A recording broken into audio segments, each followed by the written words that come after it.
Jaundice affects 2/3 of newborns around the world. 10% of those cases require some kind of treatment. If they don't receive therapy, it can lead to lifelong brain damage or even death. The solution is shine blue light on as much of the baby's surface as possible. Why is that hard? We know how to generate bright light. The issue is, how do you do it in the context of the developing world? My name is Timothy Prestero. I'm one of the founders of Design That Matters. What we do is we find the world's best social enterprises that are making a difference in developing countries. We design new products and services that make them more effective. The biggest difference between design and engineering is, as an engineer, you can say, well, they're using it wrong or they didn't read the manual. In the world of design, there's no such thing as a dumb user. There are only dumb products.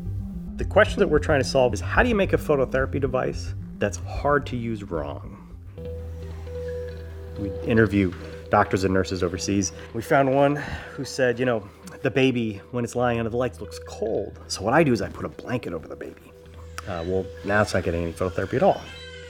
So Firefly has phototherapy from above and below.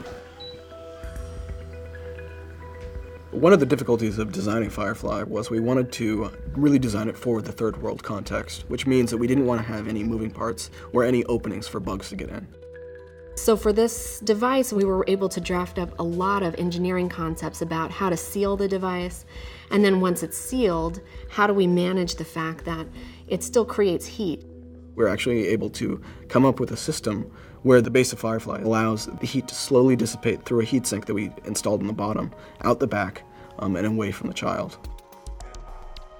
SOLIDWORKS really helped us when we created a prototype and brought it to Vietnam, and people kept on telling us, oh my gosh, this top light, it's way too low. We can't get a baby in and out. And there was this big aha moment. So we were able to just go into SOLIDWORKS, just change where we put one plane, and the whole model changed with it.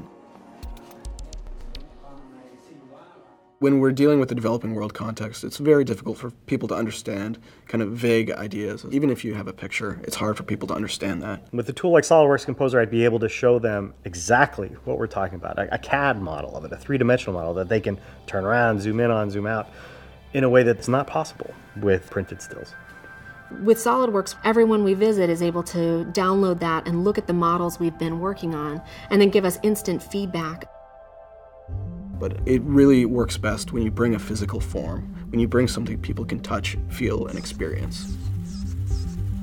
And for us, that's really critical because we're communicating across cultures and across languages. And so for us to be able to show something visual, there's less of a leap of faith that we're asking the people to make. So with SOLIDWORKS, we're able to actually create concepts, do a solid model of that, and continuously change that design.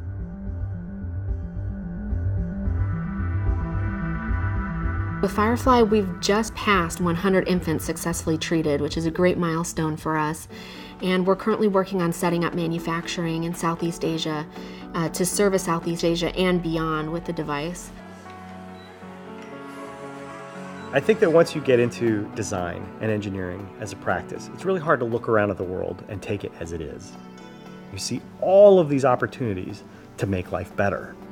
The opportunity to apply design in a context where there are so few resources and there are so few opportunities, we could spend the rest of our lives doing this. SOLIDWORKS has been a wonderful tool for helping us to tell the story so that we can all imagine the better result.